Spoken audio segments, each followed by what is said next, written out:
n'ont pas réussi. Tenus aujourd'hui à Doha, capitale de la solidarité islamique et arabe, sont très clairs. Les actions du Premier ministre Netanyahou et de son État ne passeront pas inaperçues aux yeux de la communauté internationale. Nous prendrons des mesures pour qu'elles ne se reproduisent plus. Celui qui persiste à assassiner la partie avec laquelle il négocie entend faire échouer les négociations. Des propos inhabituellement virulents pour le dirigeant qatari. Ce pourrait être le tour de n'importe quelle capitale arabe ou islamique. Le choix est clair, nous devons nous unir.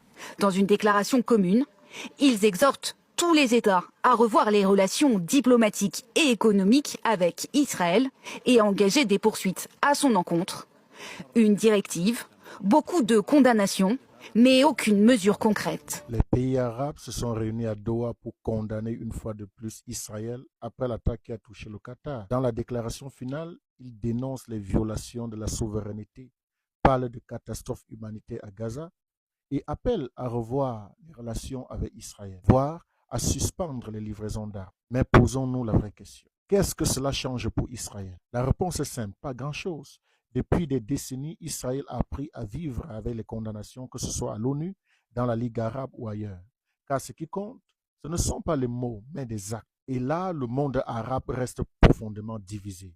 Certains pays veulent rompre avec Israël, d'autres poursuivent la normalisation et la coopération économique. Résultat, aucune action collective forte ne voit le jour. Pendant ce temps, Israël continue de compter sur ses alliances stratégiques avec les États-Unis et l'Occident, ce qui lui garantit une protection diplomatique et militaire. Ainsi, ces sommets ont surtout une valeur symbolique pour rassurer les opinions publiques arabes, mais sur le terrain, ils n'ont jamais réussi à freiner la stratégie israélienne.